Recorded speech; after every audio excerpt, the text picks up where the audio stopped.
Welcome back to the OSU Debate Club podcast. My name is J.R. Stipp-Bethune, and I'm the vice president of the OSU Debate Club. Here today with our current president, Miss Elliot White. Hello. Our former president, Mr. Josh Wilson. What up? And our former treasurer, Mr. Sathwik Yamana. Hello. We are recording this on Friday, May 8th, 2026, and in light of the astounding debate that occurred on Monday of this week and Tuesday. What do you mean? It was Monday and Tuesday. It The was 4th and Monday and 5th, yeah. Tuesday. We are celebrating May the 4th be with you. No, we are not. Yes, the we 4th are. be Happy with you. Star Wars Day, everybody. Happy belated May the 4th be with you. No. Needless to say, I a refuse. argument broke out in the group chat over whether or not Star Trek is in fact better than Star Wars. And this continued for over 13 hours. So, combined. So, we would like to bring it on here. Well, Bring all the based opinions on also here. You know? Dune was involved somehow because Jason. Because Jason. Star Wars is inferior. Okay, why is Star Wars inferior? It's not truthful. It's not accurate. It's not practical. Can I ask Okay. truthful to what? And also, it's just built on. Star Trek came first. Let me build my argument, and then you can go and Really attack it. quick before we get started, what's everyone's stance on this? I am pro Star Wars, anti Trek. I am Yeah. pro Star Wars. Pro Trek, anti, whatever the hell Star Wars is, I like both and think that they both have their place in the universe. which is not a viable position. That aside. We're going based off of that I've rewatched the entirety of Next Generation this semester and also rewatched all the Star Wars movies. So It's a pretty valid opinion, I think. But I'll get started with why I am not a Star Trek fan. This is kind of why, for the most part, it's very humanist. Whenever it began, it was more based on the fact that, the creators wanted to kind of push religion out of everything. Being the good traditional conservative that I am, I don't like that very much. There's a few quotes from Star Trek just to prove my point that Star Trek is a-religious in nature. So, wanted to kind of talk about that a little bit. One of the quotes that I found from Star Trek, let me find it real quick. Like, are we quoting Gene Roddenberry here, or? I am quoting the series Star Trek: The Next Generation. Oh boy. Okay. which character? I am finding it. If you're gonna bring quotations, you should at least. I have the know, source right? Of who said it. This is kind of important. So I fail to understand how Star Trek is or trying to impose some form of religion. Okay, so Star Trek: The Next Generation, the Watchers, season something, episode 4 cut off, but it's Picard, however you say his name. Captain Picard. He says, Dr. Barron, your report describes how rational these people are. Millennial ago, they abandoned their belief in the supernatural. Now you're asking me to sabotage that achievement, to send them back into the dark ages of superstition and ignorance and fear. No. So very humanist, departing from the idea that there is a God or some sort of ultimate being or ultimate reality. And I didn't quite like that. Star Wars, kind of to compare the two, Star Wars is more agnostic in the sense. George Lucas said that he believes in a being, he doesn't know which being, and he says that that was kind of his leading factor for Star Wars, the Force, the guiding nature of reality, the will that wills all. Then you have another diss against Star Trek, which is it has a really nerdy fan base. If you go to any... Both have nerdy fan bases. No, but to the nth degree. Because if you've ever gone to a Star Trek convention, nobody there looks rational at all. They all look like they've been living on 4chan for the last 4 years, solely like reading subreddits and like talking about the disdains of humanity. It's very sad. And they also have no hot characters in the Star Trek films at all. They're all just a bunch of chopped, like, yeah, they're very chopped and they look really weird. Like that one guy that has like a spiky head and like it's all wrinkled and whatnot. It freaks me You out. got to be more specific than that, because Sorry, all 50 of them. Which Star Trek are we talking about? I can't recall. They're all bad. Anyway, it's way older than their other series. What like has Star Chris Wars. Pine in it? Star Wars is like, you got it. What was it? Star Wars in like the 80s. But it's relatively new and newer and still evolving. There's new films, new spin-off series all the time, which Star Trek doesn't have. It's stuck in the past on an old conception of time and reality and space, which has been outdated by not only science, which it seeks to uphold in this materialist nature, but also But Star it's been Trek's entire debunked. purpose is trying to get people to think about the sociological issues of the day. And so every single episode is diving into human nature and correct the sociological issues of the day 60 years ago. no, but then even the ones that are made now are dealing with the issues of the day now. So Next Generation, throughout it, you can see that their dress uniform is actually men in dresses, and there are people wearing. It doesn't matter which gender you are; everyone's wearing the same clothing, and there's a bunch of different breaking down social norms in there. Okay. Well, I'm not going to concede the fact on that, but I wanted to continue just so I can lay out the rest of my argument. Okay. Star Wars, on the other hand, like I said, it promotes faith or just a religious society in general, or the will that wills all, which is the Force in this instance. It has an awesome fan base with some really hot characters. Natalie Portman. Yeah, I mean, pretty cool stuff. But also like Anakin Skywalker's pretty Skywalker. chill, you know? He's not like the worst looking guy. He's not a chud like half the people on Star Trek are. But the fan base are pretty cool too. Most of the people that are like there are like nerdy, but nerdy in a fun way. Like they come there to meet other people that are like-minded and have specific just they watched it as a kid and they want to just continue in that tradition. It also has a relatable and watchable story arc. I don't know, when I'm going through and watching Star Trek, which to be honest, not something on the bucket list, but whenever I do on the rare occasion, and I'm watching Star Trek, none of the storylines come anywhere close to reality. Albeit in Star Wars, I can find a lot of things that are closer to reality. We see like a bunch of Corruption and politics. correct, or you also see a bunch of romance, or like people understanding themselves and the worlds around them, making friendships, making connections with other people, actually fighting racism. If you look at like what is it called, the place where Jar Jar Binks is from. Their coexistence with the other people on that planet, the humans there, and breaking those social norms, which we talked about in Star Trek. It also has great spin-off series, like Star Wars: The Clone Wars. It has like Star Wars Rebels, which talks about the need for a just revolution sometimes, which, again, traditional conservative, but sometimes you need a just revolution, which is kind of promoted within that series. It has positive politics. It talks about, not having a tyrannical organization or empire, but rather having a respectable people's republic, which is guarded and given by the consent of the governed, so not by the corrupt powers that be. So no empire. We have a just government, which is designed by the Force. Are It you promotes a gentleman manner of being. You have the Jedi, who are supposed to be the most chivalrous knights in the universe, which kind of guide the politique and also.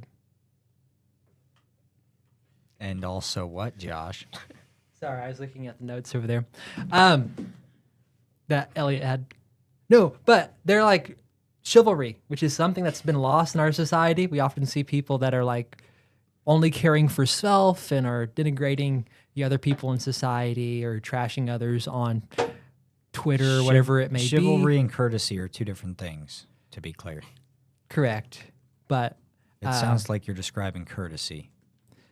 no. But a lot of it meshes together to make this beautiful kind of story and universe that reflects society, reflects religious values, conservative values, and being the traditional conservative that I am, it makes me very happy. So yeah. Okay, I have a lot of notes here. So first, into your assertion that Star Trek is like tries to impose a certain kind of non-religion. Certainly, I can understand that, but then also, how do you explain the fifth Star Trek movie, Star Trek V, which is literally all about going to the center of the galaxy because some deranged Vulcan thinks that God is in the center of the galaxy? Again, Then in all the series, there's different episodes where they are dealing with cultures that have religion and they are more than respectful of the people's belief systems. to combat your argument with your own argument, you said that he was a deranged Vulcan to your own extent, saying that religion is something that necessitates the deranged. So, I mean, it as with most anything Star Trek, it's an interesting theory. I say deranged Vulcan because Vulcans are not supposed to be displaying emotion, supposed to be using emotion. And if you've seen the fifth Star Trek movie, Cybok comes off have as not. quite concerned. nor has half the population, I think. I mean, that'd be fair. It's not the best of the Star Trek movies. A point of inquiry, though, to Elliot regarding your point about other people having religions in Star Trek. Did it kind of show those other cultures being less evolved or No, kind of not as advanced in technology? no, not really. Okay. There were some instances of that, but it was pretty across the board based on they were Enterprise was very respectful of all the beliefs, and it was just trying to go through and trying to help with whatever problem they were having. Okay. When you say Enterprise, do you mean Star Trek Enterprise? Yes. Or? No, I mean literally any of them, because not them, but like I think the ones that I've seen have all had the Starship Enterprise. Yeah. Okay. In regards to your claim that Star Wars fans are more fun, like nerdy in a fun way, quote unquote, I would argue that, excuse me, that's because they're fans of something that is far less serious and far more flippant than the Star Trek fan base, which is much more scientifically, logically, intellectually oriented. Also, your assertion that Star Wars is somehow like anti-racist, actually it was Star Trek, the original series, that had the first interracial TV kiss like ever, which was that just about broke electronics all over the place because, of course, the South didn't really like that very much. Do first runners necessitate more morality? Forerunners, so like, for instance, somebody to do something first.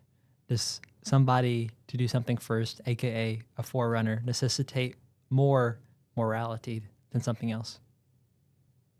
Yeah, but Yes. It yes. But I'm just saying that you saying Star Wars is somehow anti-racist does not, like that's not differing from Star Trek in any way. Okay, Who actually had, in the 1960s, at the height of the Cold War, doggone Russians working with Americans and Scotch and traditionally Western-oriented ethnicities at the highest levels of the command structure.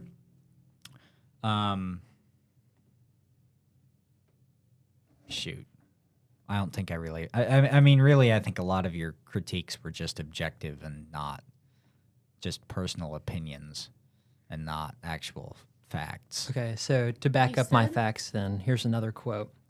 Dr. Barron, I will not impose a set of commandments on these people. To do so violates the very essence of the Prime Directive. Well, their prime directive is to not interfere. Yeah. I see. Yeah. The prime directive is to not interfere in the general development of... Here's one by Kirk. Societies. Mankind has no need for gods. Is that... What episode? Is that season 2, episode 2? Yes. Yeah, so the whole premise of that episode is that the Greek gods were simply aliens who left Earth and moved to some other planet, and so the Greek god Apollo is the only one left. And so he basically holds the Enterprise in orbit almost hostage because he wants the Enterprise crew to worship him as they did, as humans did hundreds, if not thousands of years ago back on Earth. Yep. So that's why that's being said. It's we have no use for. We have no need for gods. He's talking Yeah, about I the mean- ancient Roman gods there. I mean, certainly there would be people nowadays who would say the same thing. No. I mean, My standpoint was that it argued for a materialistic point of view rather than for a religious point of view at all in any manner. Which that kind of differs, because I don't watch Star Trek regularly, so well, at the same some time, more information was provided, so able to clarify my arguments a little bit, but. But Star Trek's Very not that interesting. materialist, though. At least the Federation isn't, because you don't have people in Starfleet or generally in the Federation trying to compile massive amounts of wealth. That's not, like, money's not a thing. And actually, when you have to bribe people, quote unquote, so to speak, to provide you transportation or something, that's an issue. Because seemingly what the Federation deals in is knowledge, not money, unlike the Ferengi or some other more capitalistically inclined entities. Cool. Well, I'll concede the argument because I was unaware of those because I don't watch every episode of Star Trek. How However, much Star Trek have you seen? I have seen all of the movies. Okay. But that's it. But you haven't seen Star Trek V? I was too bored after after all of like the music and like the retro lasers and CGI. I was very bored. Whereas Star Wars had like the new upgraded CGI that looked really cool and rad, and Which retro lasers? all of which were used in the old movies. The fact that the old starship was a model that they put out like behind in front of a curtain. What do you think and a let Star around. Destroyer is? Not that That's just a model. CGI. Well, I mean, a lot of the original Star Trek movies had claymation in them. And like stop motion animation to be able to make Movies, things work. yes, that would make sense. Yeah, exactly my point. Personally, I do think the first Star Trek movie is simply just like a 2-hour attempt to win a special effects Oscar. Exactly it's my not that point. great. You're giving into my argument here. The first one, but Star Wars. As Elliot put it earlier this week, is Star Wars is just a Western, and it's not even a Western at that. It's a Western set in space. No. If anything, Yes, it's it more is. of like a medieval kind of space, kind of chivalrous kind of battle. Now Is that I not a now I Western? remember. No, it's not. Westerns aren't medieval. Nor are they based off of chivalry or off of knighthood or off of politique. You can have chivalrous westerns. In a way, but not to the extent that you could with actual knights. Hence the name Jedi Knights, who fought with actual swords. But in this case, I they were think lasers. chivalry is the wrong word for Jedi Knights. Okay. Let's look up Chivalry is generally let's go our holding the door definitions open straight. for a lady. Chivalry is generally walking on the street side of the sidewalk. No, chivalry was a type of moral system based in warfare. A fundamental of being. Maybe at one time, but that's not what the term means anymore. When you say chivalry, I think of respect for the fairer sex. Historically, I have historic however you say the word code. It says courage, loyalty, protection of the weak, faith, courtesy, and generosity. There we go. Okay. So Yeah. we're both right. I think I was right. He was I right. mean- But in the sense that, like, it would also involve those things you were talking about. But True, but Yours was That's mutually not- exclusive to only holding the door open for people. Mine was like, well, no, it can include that. Well, I'm saying and that also- when you say chivalry or chivalrous now, I think I think a great number of people, if they know the term, would think of my definition today. Now, in a historical context, maybe we're a little different there. But where did we get off on this? Knighthood, chivalry, Star Wars, awesome, pretty lit. Okay. Not a Western.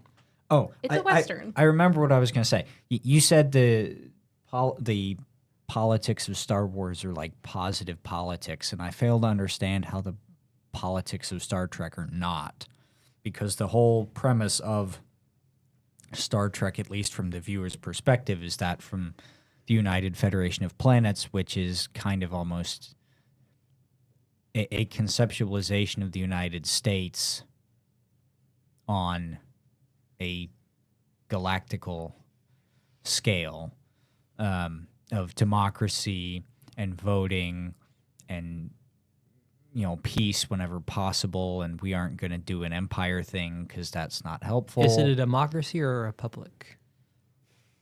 It'd be a republic. It would be. I think so, yeah. Okay. But I mean, does it really matter? A republic is a form of democracy. Like it's No. In essence, a constitutional republic is different than a democracy. Democracy is straight governance from the people. Like Yeah, I'm in not. America, we right, have a right, democracy now, but like It's Yeah, characterized so as a federal constitutional republic. Yeah, but like the idea of having elected representatives in a right, voting right, body right. to That's my point. Yeah. vote, kind of like the UN General Assembly almost, headed by a federation president who actually has power, unlike the UN General Secretary. so a republic is different than a democracy. It's not a direct election. Okay, yes, but you get what I'm saying, right? No, Like- no, like, you're, I get you're tech- equating the UN to being a democracy, then saying just like the United States, which I'm saying no. The United Okay, States yes. is a republic in its it's in founding, but now it's changed. So back when we had Yeah, but if I say democracy, generally you think of I would think you think of America first. not traditionally, and- but and- nowadays, yes. Yeah. Yes. Yeah. But right. I'm not meaning like early 1700s direct democracy mob rule. I'm like now representative constitutional republic form of democracy. That generally when people were asked, you know, what are we? I think democracy would be a quite popular answer. Not because they're unaware of the technical difference Yeah. between constitutional Yeah, republic that's my and point. representative democracy or whatever, but just because democracy generally reflects the undertone of our government in Indeed. its current composition. But you said Star Trek's a democracy or It's a a- republic? It probably classifies a republic, It classifies technically. split. Um, Classifies as a federal constitutional republic. we do, or N- the Federation does? The United Federation of Planets. Yeah. Does Star Trek show how empires fall or the life cycle of empires? The Klingon Empire would classify as this. No. Mhm. Klingons are almost actually. If we go back to the 60s and 70s, kind of in a comparison to the Russian communists in a way. The Klingons are warlike, a warrior people based on honor and fighting and Like the basically Jedi. subduing your opponent. No, because the Klingons don't. It'd be like having a society exclusively of Jedi, which is not a thing in Star Wars, to my knowledge. Nope. But the Klingons in the 2260s, 2270s, 2280s are enemies to the Federation, and then their mining moon that supplies a substantial amount of their empire's energy blows up, 2293? I'm about to fall asleep here. Am I wrong in this? You asked for the explanation. No. But And so then ultimately, I mean, Seth's talking about life cycles. Life cycles are long and sometimes boring. just like Star Trek. Okay, man. But no, my argument that Ultimately, went back to kind of like the understanding of the fan base reflects much of the film also. With Star Trek, you have a million different episodes with a bunch of life cycles and other things that put me to sleep. A lot of explanations that a 12-year-old or anybody within their teens could not easily grasp.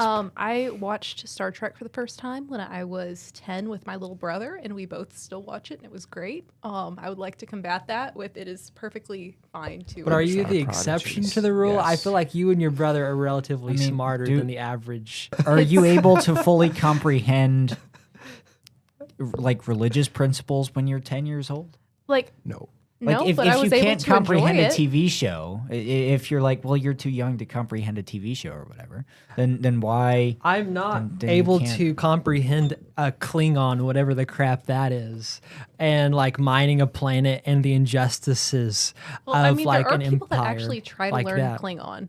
Hmm? There are people that try to learn the Klingon language. Yeah. So this I is don't just know how you do justifying that, my 'cause point to more my and more. knowledge, we However- haven't been supplied enough source data from With Star Wars, you have To a very the franchise. iconographic kind of symbolism. Like you have like the Emperor, who is like the epitome of evil. You have Darth Vader, who is like a stark definition between Anakin Skywalker and now this guy, this robot, this person void of life. And you see it, whether you understand it completely or not as a kid, you're like, okay, this is bad, or this is good, or it's very sad this guy transformed in whatever amalgamation of man, if there is any man left, in this being. You see the Emperor, who has this evil laugh and electric flowing from his fingers, which is kind of silly if you think To be about fair, it. you only do see the Emperor in episode 6, no? Or no? What? What? No, you see him. Let me qualify. You initially, if we go back to the origins of Star Wars, A New Hope and Return of Is- the Jedi and all Empire. of those. The Empire okay, but Strikes he's not Back. not shooting lightning in those. Or Kinda in 4 and is. 5. In 4 and 5. What does that have to do with him being the epitome of evil? What I'm saying is there's a lot of instances of this guy and Darth Vader, the Empire, being void of any goodness. And even as a kid, you can see that. Whereas if you're a kid watching Star Trek, it's more of like, whoa, this is a weird dude with a weird forehead. Like, you don't see much more than that. That's not that. and you see, like- Klingons for the first 15 years of Star Trek very much were presented in the same way as you're describing Palpatine and Darth Vader. Okay. They were seen as the evil epitome, totally bad. Okay. Do not mess with. Ooh, scary. Okay. My point being, JR is it's a right. lot harder to grasp while watching Star Trek than it is with Star Wars. It's a lot Yeah. more simple. I It's don't a lot disagree, more. but it's not enjoyable. Have you watched Star Trek? It's a lot harder to enjoy. Have you watched Next Generation? No, because after I watched 2 of the movies, Okay, which so you barely. can't. So you cannot condemn you're a whole watch- franchise based on 2 movies. Yes, I buddy. can. If I can't get past 2 episodes Okay, of your were movie, you watching the 60s? Like, which ones were you watching? I watched The Wrath of Khan, and then Oh, whichever that's a- one is after yeah. that one, Search for Spock. I have no idea. Whichever Okay. one's after that. No, you And need they to go and all watch suck. Next Then Gen. I went and watched like the episode with like the original, like the episode version with like Cody, like the original Captain Cody or whatever his name Kirk. is. Kirk, that's right. And like it was driving me nuts because like it was so boring and sterile. Okay, you need to go watch Next Generation, watch the first 2 episodes, then come back. If you can't sell me on the first 2, then I don't want to watch the rest of it. That's why you need to go to Next Generation. Well, Wrath of Khan is the second Star Trek movie, and then Search for Spock is third. You missed the first one. which is I have the probably whole fine. collection of the movies at home, and I've watched the first two, whichever one those are. That's all I know. Hey, if send those my way. Yeah, you can Please. have them. Um, But But I think- that's like me watching episodes 7 and 8 of Star Wars and saying this sucks. What if I and only condemning watched the entire thing. prequels? And I was like, I don't want to watch Yeah, more Star Wars. like it's like Yeah. you could pick out the worst of something and say this sucks and never go back to it again. okay, but I would even argue if I did watch two of the prequel episodes, I'd still be enthralled. Like, this is very interesting. Every one of the episodes How do you is watch a soap opera. Well, also to be fair, how do you you watch watched the Wrath pod of Khan. racing? See, You Huh? watched how do you watch the 30 minutes of pod racing and then be like, you know what? I'm going to keep watching this. As a race having- fan, Because there's a Not whole I do other kind of like plot that. before that. Yes. Like Racing talking about a period boy is that cool. is being used for slave labor, Exactly. indentured servitude, and then he like is adopted by a benevolent Jedi Knight. Again, chivalry. You have to understand it's not the race alone that's important. It's like why, like there's a reason, like what happens if he loses the race. He's escaping slavery. Yes. Yes. Quite literally, like the dawn of the American story enraptured within an episode of Star Wars. One movie. It's great. It's great. Then the entire movie series also reflects more of that opening up. I mean, A New Hope is literally the American Revolution, if you think about it. Pretty cool. Okay, you need to explain that. let me think through it. A rebellion fighting against an unjust empire. Okay, well then any rebellion's the American Revolution, really. No, it needs to be a just revolution. Um, There's a difference between an unjust and a just revolution, and an empire that's destroying planets is an unjust empire. I mean, well, to my knowledge, But that's more the esoteric. British did not just straight up obliterate an entire major city in the American Communities, they colonies. kind of did. If you don't remember the Boston Massacre. Well, Alderon's or- not just a. That's not a. The Boston Massacre killed five people. They fired on a lot. And people And, that and like. to be fair, the people of Boston were very Bostonian in how they were egging the Brit. Like they were clearly trying to goat the British into doing something. Yeah, but that follows a lot of other injustices. Like you have the quartering of soldiers or all the other acts that put a bunch of taxes on them, or you have a whole, like, you can't move past a certain mountain to settle, or even like expand to put your family out of where they are in their current situation. I mean, there's a lot there. Sending their Yeah. people to die and I'm- an American French Revolution. I mean, American. The 7 Years War. Yeah, the French. Well, that was because Indian the War. French and the Native Americans would have attacked British colonists otherwise, which is what until Would the they? It Declaration. seemed like first there was a troop I led mean- by British officers that went and attacked a French troop, Yeah. and then the French retaliated. Then the cat's out of the bag, and if you're in British territory as a British subject and a British citizen, you might want to take advantage of the British. Yeah, but then they sent Army all of and those resources that's Bostonians before they had taxed them to certain death to fight against the British, and then the other Native what? American tribe. I mean, against the French and the other Native American tribes. So after all of that, I they wasn't tax them certain. for the cost of the war. Then they start quartering soldiers, and it just keeps going on. It gets worse. If and- tomorrow we went to war with Russia and the U.S. government instituted a draft and raised taxes to defend you, would that be so morally unjust? if Because we that's were a effectively what the colony- British did. If we were a colony of said empire, we might have a problem with that. However, True. That we're that not is a good point. a vassal. We are a federal system. I'm not. To be clear, I'm not trying to discredit any injustices or missteps or stupid things the British did before the American Revolution. I'm an American. I love this country. We Yeah. like bald eagles and free bird all day, but But my point being, though, I'm just they're my very point comparative is in the essence that the- unjust empire, just revolution, just revolution. the people of Boston. If you read in the decade leading up to Lexington and Concord, the people of Boston, in a lot of ways, egged the British on and behaved in ways that necessitated some kind of authority to be present. Doesn't mean you fire on a crowd though. Continuously. When the crowd is pressing on you and throwing rocks and stuff at you, As somebody and in a to my military knowledge, there was no troop and somebody with a gun, it's probably not looked great upon to shoot upon a crowd. Yeah, and kill so we don't 5 know plus people. how the first shot was actually fired in Boston. For all we know, it could have been just some young guy who was scared out of his mind and pulled the trigger accidentally, maybe just wanting to fire a warning shot.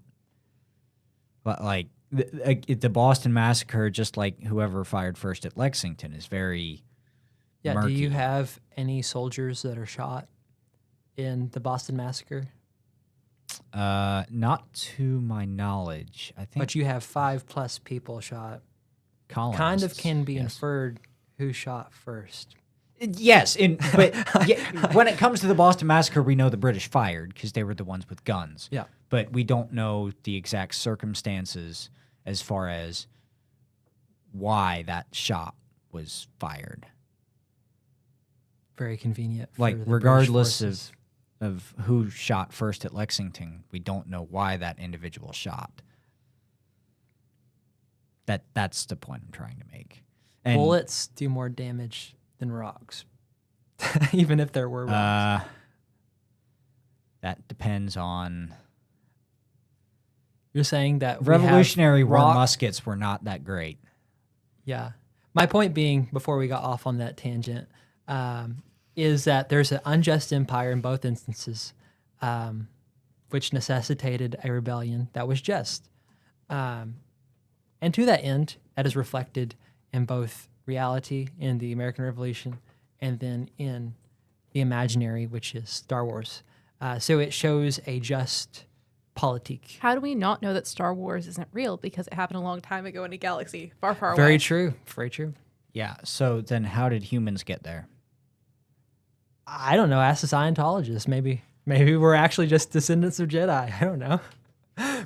Maybe Xenu is actually a Jedi. You know, maybe Xenu is actually Obi-Wan Kenobi. You know, just put us down on this planet. Well, Josh, as the Christian conservative that I know you are, This that is a doesn't really joke, make my any guy. sense. My guy, my Catholic brother. Well, Maybe like, you've this been is a watching legit too much Star argument. Trek. Like what Well, I'm saying. having a joke here. If we're assuming a Christian worldview and the Book of Genesis and whatnot to be true, Dude, it's a joke. and that would seem to disprove the idea that we can just say, "Who knows?" It's okay, let him go. And Don't this close is it. why the It was a conventions galaxy far, at far Star away, Trek a long, long time are so ago. boring Star and Trek is weird. in the future and Star Wars is in the past, so neither of them disprove the other. Very true. Very true. I mean, So if Star Wars is the past, Star Trek's our future. you have some time inconsistencies in the Star Trek. Just in the very future, we're really Timeline. boring, But- and we have weird shaped foreheads. Okay, who are you talking about? Because you keep saying that. Just some dude, I don't know, off of one of like the episodes. You know, You he just gotta- had a weird pokey forehead. Do you realize how many dudes there are in the grand scheme of Star Trek? and to be clear, My I point think proven, the I new, think. the Are you new talking Star about Trek Worf? stuff is not. Yeah, that guy. Weird pointy forehead. I can't see that. Oh yeah, Klingon. Yeah. Yeah, Hey, weird pointy Klingon. forehead. Well, I mean, That there's other the Vulcans have weird pointy ears. and the Romulans too, and I think Also, the- what are these names? Bajor? These are very weird. But Jedi Knight's Well, pretty what do you cool. what the heck I is a love Jedi Wookiee? Wookiee's just cute, though. I mean, What's- not a what's Klingon. Klingon? A Like a Klingon Klingon, sounds like like, it's a an actual virus I Klingon. contract on a cruise ship. Like, No, it sounds but- like Hantavirus Like, 2.0. do actual, Like, what do are we talking actual about here? Corellians or Wookiees exist? Yeah, that sounds cuttable. Sounds cute. Like that's a good franchise name. Like what the heck What is the a heck Jawa? is a is. Klingon? What the heck is a Jawa? A fun name. What's wrong with the Jawas? A miniature Ferengi. I actually that's like the what it is. Jawas. Jawas are cute. They are cute. What the heck is a sand person? What the heck is a Klingon? That? Dude, Yeah, exactly. what do you- Yeah. Refers to holding tightly to someone. I mean, because we're talking. I mean, really, it's anything you want because we're talking about alien species. Vulcan. Anything I want. Vulcan might be Latin, actually. Romulan, I think, is Latin. I think Romulus and Remus are Roman terms. No. All I know, weirdest names ever. Jawa, Wookiee, pretty cute. Yeah. So you commented earlier that people literally, or maybe it was you, Elliot, who that Star Trek people literally try to learn Klingon. There's probably somebody out there who's trying to learn Wookiee. Yeah, but they're few in minority. If you put on Star Wars and you have a lightsaber in your room, you're just a normal kid. You know, if you start learning Klingon, you're probably not the average teen. You know what I'm saying? Like, You've got superior IQ. And I bet you have a Klingon helmet at home. No, I don't. And to my knowledge, But you do have a Klingons Star don't Trek wear encyclopedia. Yes. I don't have a Star Wars encyclopedia. To be fair, I did not spend money on it. Okay. It was But you given to have me. it. It was you can given to me. learn Wookiee. It's That's an so actual cool. language. But again, no Yeah, bias about it. ask it. Can you learn Klingon and see what you get? It brings me to the dictionary. I wonder if you can also learn Vulcan. Or I'm not sure about that. Yes, you can learn Klingon. Can you learn Vulcan? My dad, when he married my mom, he did say that he aspired to be Vulcan, which this is is really sounding not less something like you a would be saying franchise to your wife. and Like more like a cult. I don't know. Like, Star Wars is Wookiee. Star Trek, yes, you can learn Klingon. Vulcan. Again, Alderanian. What the heck is an Alderanian? it's just a fun name for a planet, my guy. Alderanian is There's an like a internet person of thread where people Alderaan. are trying to find people to teach them Vulcan and Klingon. I don't even know how you speak Vulcan because was will there point out Vulcan in Amok time? All of the human characters can speak English in Star Wars. I mean, how Which is many unrealistic. actually human characters That's are in cool. Star Wars though? And less nerdy. Huh? How many actually human characters are in Star Wars? 2? There's 3? a lot. I don't know, the Mandalorians, which is pretty cool. I mean, what are Got- Are you going to Boba go see the Fett, new Han Mandalorian Solo. spin-off movie? I want to so bad. Luke and Leia Skywalker are Yeah. only half human, though, right? Oh yeah. Yeah. No, they're technically Nabooan, which is So not. No, they'd be half Naboo, half human. 'Cause Exactly. Tatooine. Anakin Skywalker. they're Yes. humans living on Naboo. They're half Naboo, half Tatooine. They're not a different Oh, okay, species. okay. They're all human. Okay. Yeah, that makes sense. They're still human. Think of it like a colony on Naboo. It's not Nabooan because then you'd have Jar Jar Binks. Yeah, which also speaks English and doesn't Well, speak that's Klingon. like saying so you're not. pretty cool. Never mind. If we're calling what Jar Jar Binks says English. It's broken English. Okay. I like that. Yeah, that's fun. That's That's adorable. See, back in high school, I had a friend who I called Jar Jar Binks, and he called me Spock. Not The worked eyebrows well. do match up though. Now that I'm thinking about it. Oh my god! Not that I can say anything because mine are like worse, but you could That's- be you could that's be just you could be a Vulcan. I mean, I do aspire for my mind to be disciplined as such. That was the most nerdiest thing I've heard Well, besides Klingon language today, and I'm very gives me- disappointed. What's this character? Sheldon Cooper vibes. Wait. JR does. Thank you. That used to be my nickname It's- back in it's- high school, by the way. He says but nerdy stuff, and he likes Spock. That's JR. Just add chess in there, and there you go. I do. I do need to figure out how to play 3D chess, though. I do. Yeah, I mean, you're the chess god, man. Like you're the I president do. right now. Like you're Nope. you're no longer the Nope. president. Well, I guess today's technically my last day, but Yeah, you're still president until 12 p.m. all responsibility is passed on from me. But like I do, like you know the 3D chess I'm talking about in Star Trek, right? No, because I've only watched two episodes. Oh, okay. Thank you, Elliot. Thank you. Yeah, I need to figure out how to do that. Oh, you can buy it. Wait, it's actually like a game. It's probably like $150 or something crazy. Look, my arguments are from just absurdity because I think that Star Trek is so boring. But Star So Wars, it's just a personal taste thing. all entertainment you is a haven't even personal gotten the taste sample thing. size. All entertainment is a personal taste thing. Exactly. And if my personal taste and half of the U.S. population's personal taste is that we don't like Star Trek, it's probably not good entertainment. Well, the other half of the population doesn't like Star Wars, so Hold up. Says the one who literally feels equally warm about both franchises. Look it up. yeah, they're both great. We need some stats on here. Okay. I can't have any fake news. On it, Regarding what? How much of the U.S. The- population loves Star Wars and hates Star Trek? Confirmed. googling it. Okay. You're not gonna have stats on that. That probably someone has. I mean, We'll have a you don't sample think they size of a poll at population. Comic-Con for this? I think I just Doesn't barfed during represent- There's Comic-Con. probably some kind of Numbers. convenience poll. Also the music. Like Okay, you have whatever the heck is in only Star Trek. poll And I you have can John find Williams is just with yeah. New Jersey. Star Wars music. So- John Williams Star Wars. John Williams movie tracks, Pretty chill. soundtracks, Pretty gnarly. soundtracks Pretty cool. are amazing. They are. So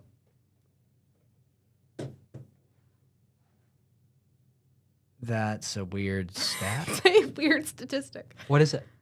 I gotta hear. Wait, in- but that's not based on population. It's based on a sample size of Well, that's all polls. 196. I don't. true. That's probably Unless not it's even a census, you're not reliable. And there's getting another it poll I either. found that's only of people in New Jersey. I'm trying to find an actual.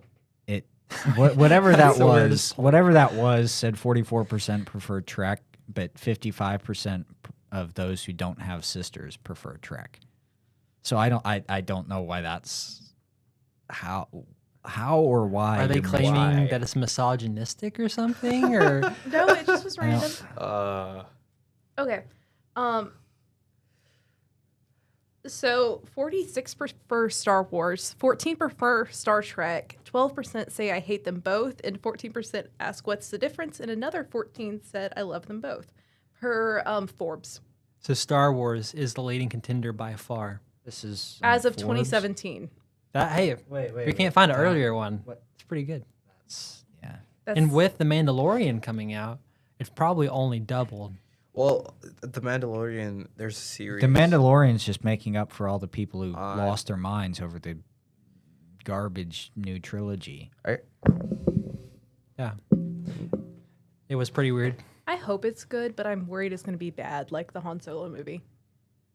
What? They already Ew. have a Han Solo movie, don't they? Yeah. It was bad. So it was pretty What are we talking about? bad. The new Star Wars movie coming out. What now? Yeah, they're making a Mandalorian and Grogu based off Mandalorian TV show. Movie. Oh my gosh. I've seen the TV show. No wonder It's pretty Disney good. stock has tanked.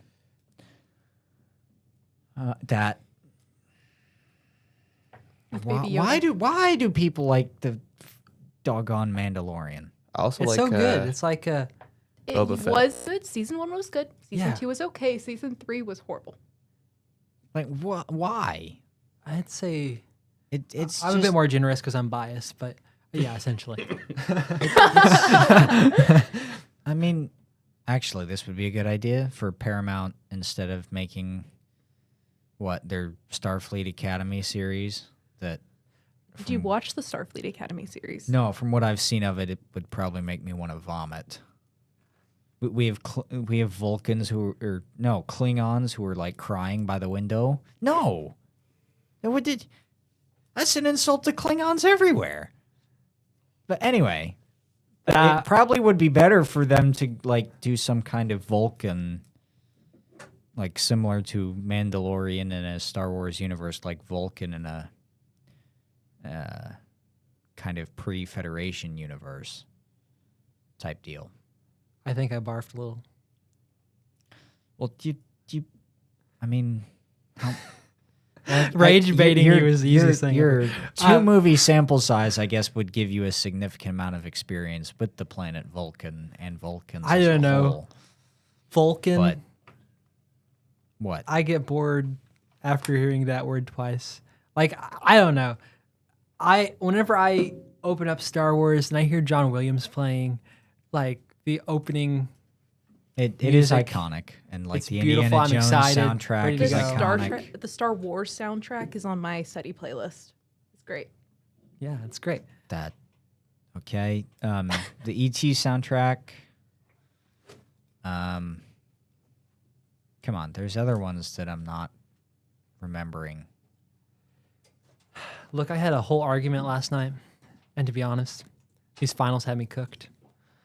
But that is the best argument I could make for Star Wars. And I will blow Star Trek to absurdity just with absurdity arguments because that's how my brain's going. But yeah. Whatever. Okay. So speaking of finals, this sounds like a good place to pivot. We had Canvas hacked. We did. And a ransom message, I guess, visible for I don't know how long yesterday. Which brings up the question, should we be so reliant on online Absolutely not. tools for technology? All the papers. Why? Because paper can't be hacked. If I get my assignments on paper, you can't hack my paper test, but you can hack my online exam. Well, what happens when the copier breaks? You fix the copier. Or you just Well, write your questions on the board and you have people take out a pencil and paper and write the question. Well, I'm just like all of the materials we have in Canvas. Like I've got like 30, 40-page research articles in Canvas. Like if I printed all that out, that would be a... Well, no, that'd still be online, but your actual software to be able to take your tests, Well, take your exams should be all on paper. Okay, so then why... The question was, should we move education like totally paper? You said yes. I do That say that yes. includes all online materials and other things as well. Well, Not I just hope- exams, not just tests. I mean, I can totally understand a world where tests and stuff are on paper. That makes sense. But if we're talking about all of our education materials, I think in middle school you should, and in high school. However, when it comes to college, or maybe like your senior year, because that's when you of high school, because that's when you're doing most of your research papers and the big projects. I think that should be online, like senior year of high school and up. But before that, no, because there's plenty of material online that's saying excessive use of technology causes like mood swings, causes less or slow development in slow development within your brain and stuff like that. Motor functions. It's not great. Blue light's not great. Studies show it. So just makes sense if you're developing. Wait at least until you're out of high school, or like your brain's healthy or more healthier than it would be if it used it all throughout middle school and high school, and then in college use it. We're seeing test scores go down across the U.S. I think Oklahoma is 50th in education. And if you look across Oklahoma right now, everybody's using Chromebooks. Everybody's using technology for everything. Nothing's on paper anymore. Coincidence? Probably not. There's one school, I think it was Warner. I had it on my phone. But one school moved away from Chromebooks entirely in Oklahoma, starting on April the 25th, and they've moved strictly to paper, pencil, and books.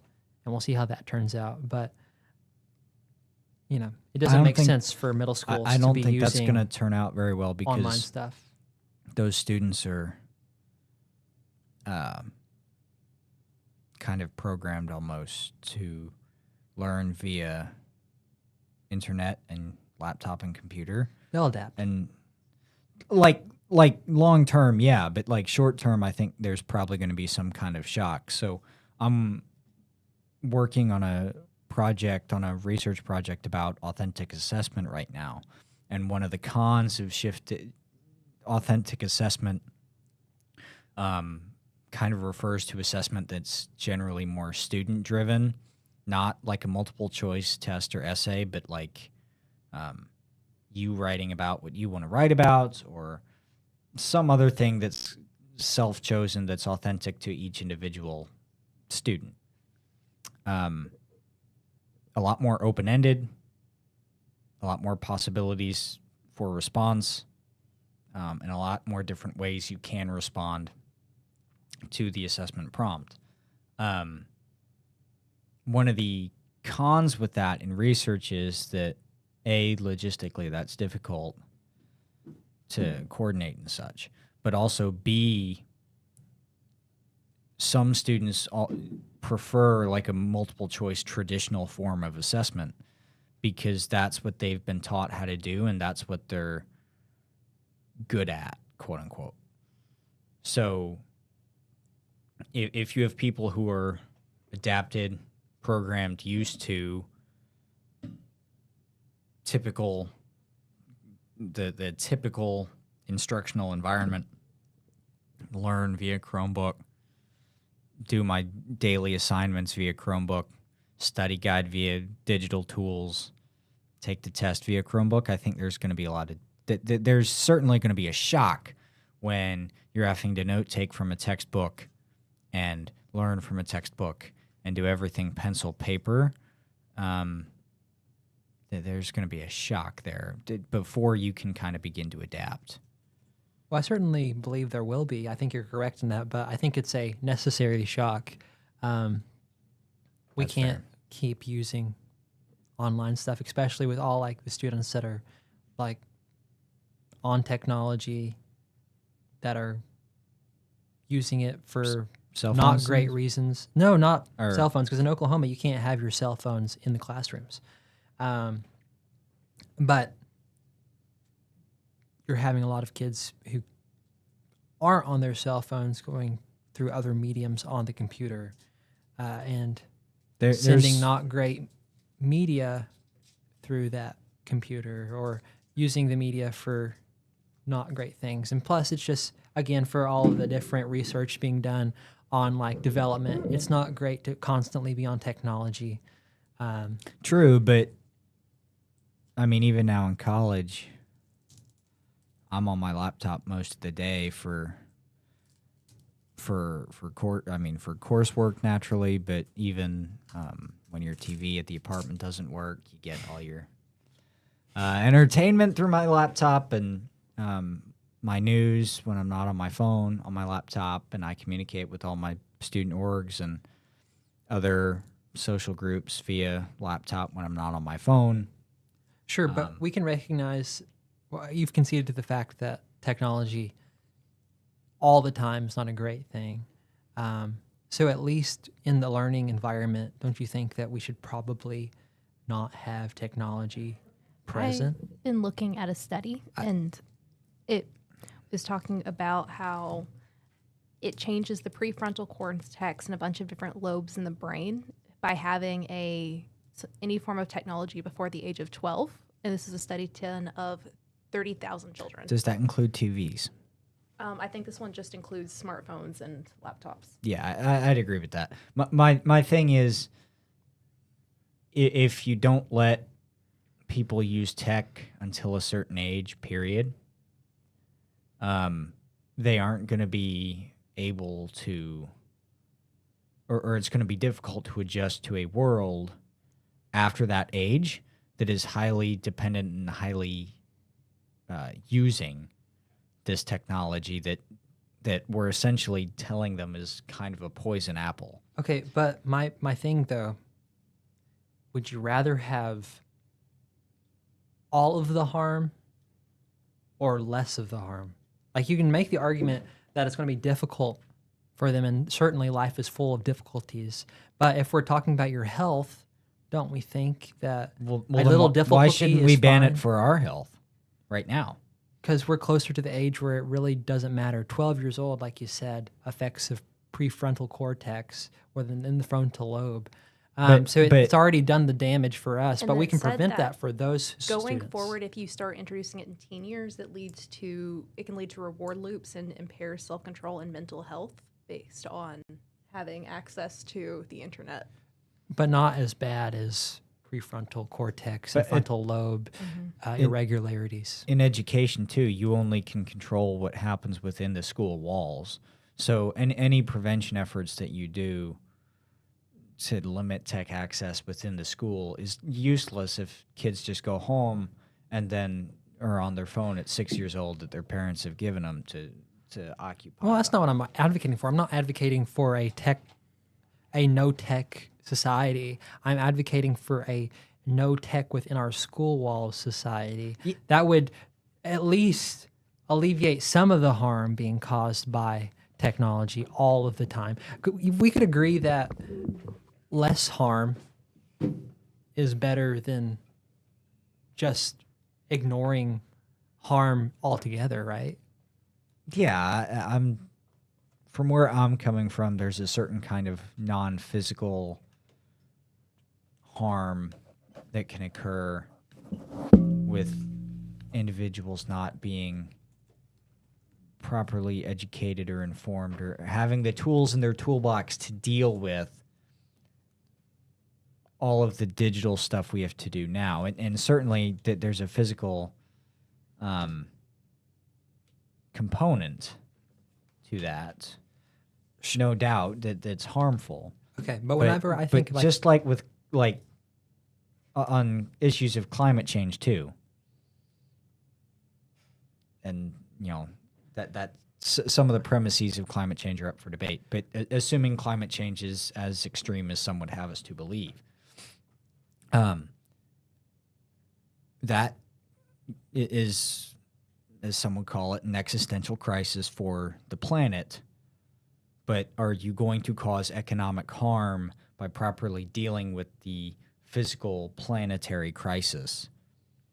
That's but the trade-off. You're going to lessen, or you're going to lessen the existentialism of the crisis if you decrease the amount of carbon emissions. Likewise, you're going to decrease the amount of harm being done to your kid if you decrease the amount of time they're spending on technology per the studies. My argument isn't that we can prevent technology use always. It's just minimizing the amount of technology use within the school.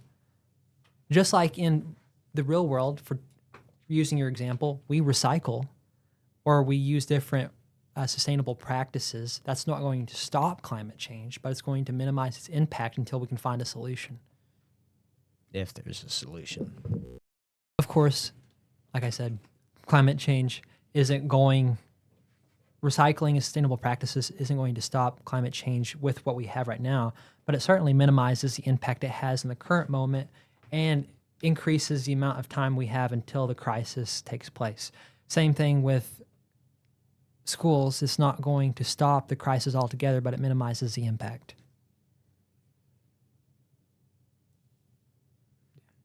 I think I chose a bad comparison because I think the effects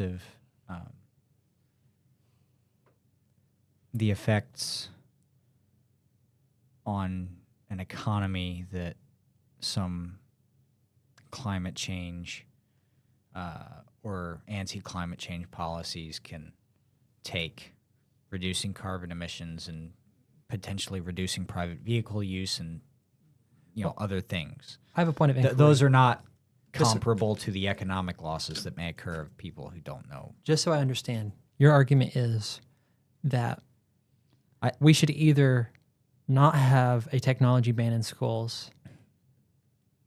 We should not have a technology ban in schools. I don't think it should be a complete ban why? because long term, you're going to end up with kids graduating or who are in higher grades who don't know how to use that technology, which is pretty critical to function now in the world, and to be economically successful. Okay.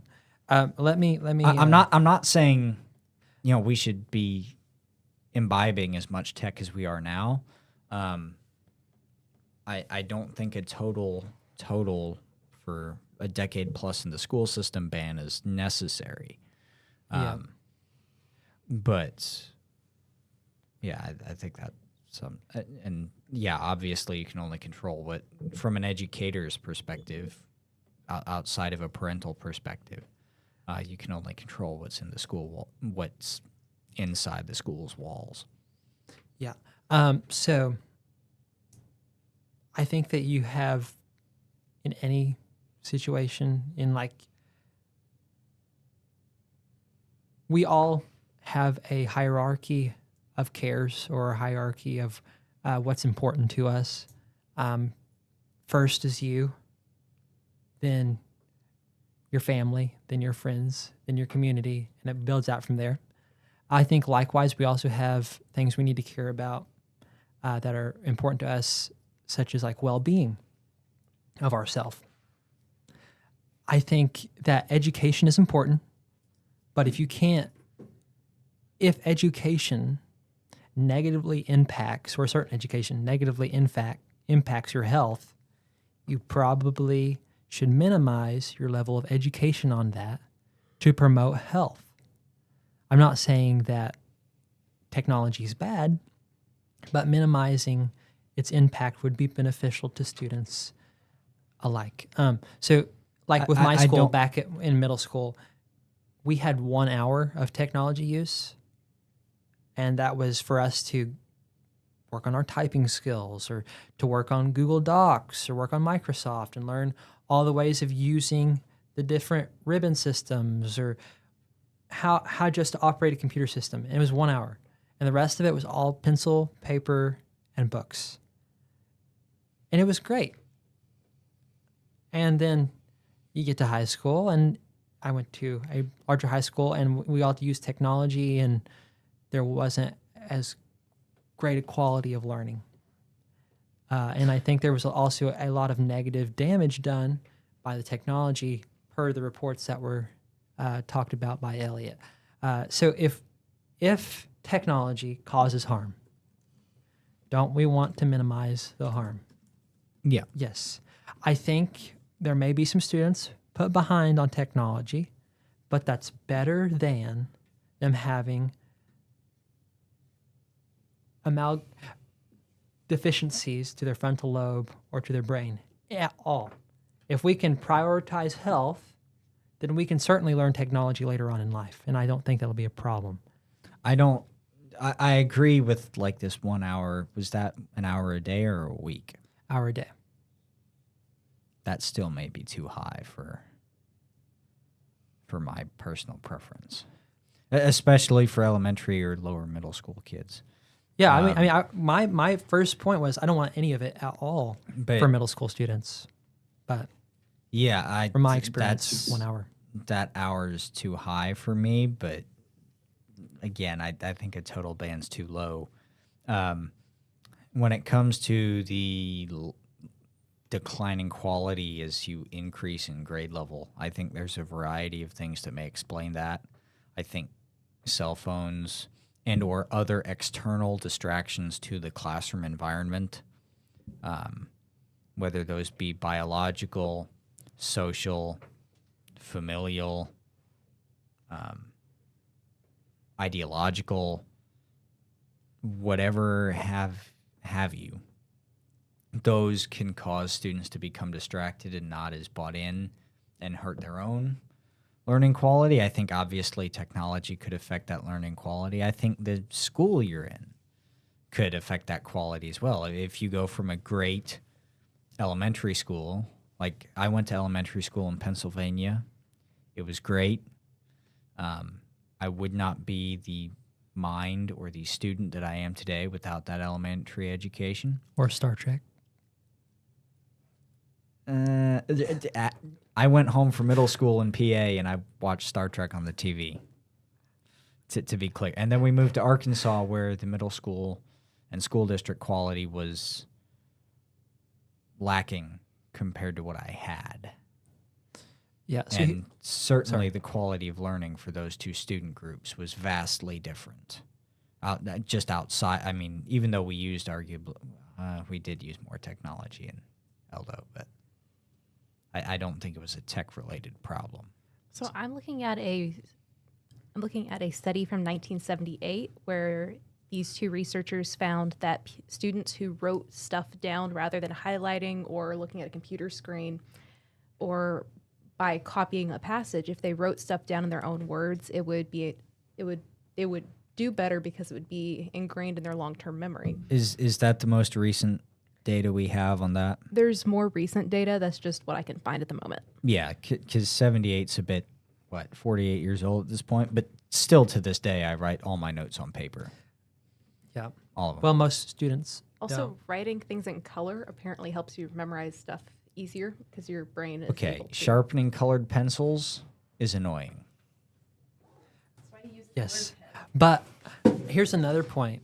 Colored pens are too feminine for me. With the advent of AI that can write essays for you, answer math questions, who can literally do every bit of work. I mean, I'm still in college and I still can use it for some of my math problems whenever I'm stumped. Say, hey, walk me through this. If it can do that for college level, are we really going to let middle schoolers or high schoolers use that technology in the classroom? Because if at that point, are they really learning anything? If I can just Yeah, you'd have to have some kind of software blockers, just like you have blockers for,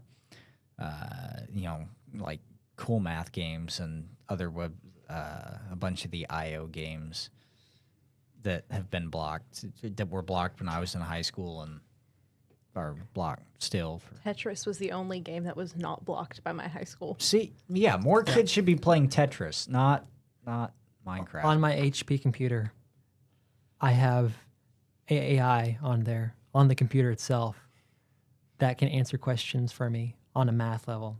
On my Well, when you're in high school, you're Chromebook, using I have an school AI machine.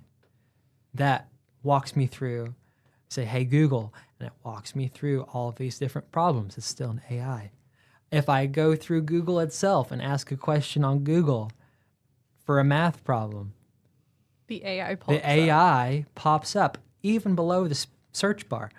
So there's no escaping it. Even if you have blockers on there, it's built into your very software now. Well- so there's no avoiding it, even if you have the blockers, as far as I know. Well, this is So- where school districts purchasing software or choosing what software to use or what Chromebooks to use is like school districts. I haven't found a Chromebook like, yet that doesn't have the AI in it.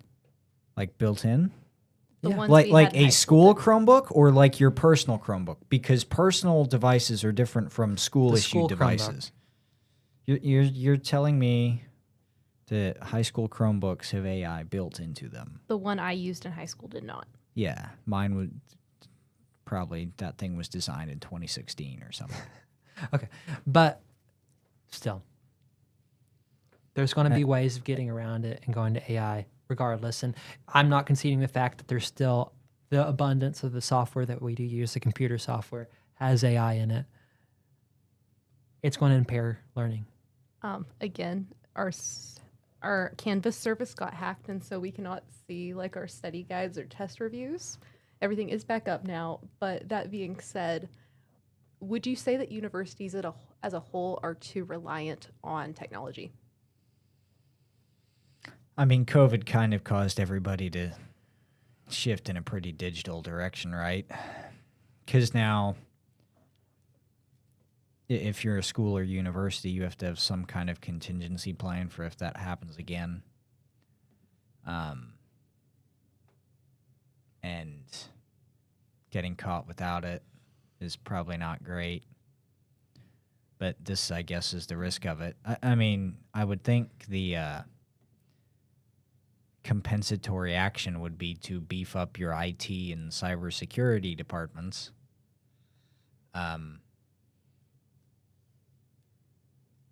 Which I guess would cost more, but I mean, if you're going to be using digital tools, then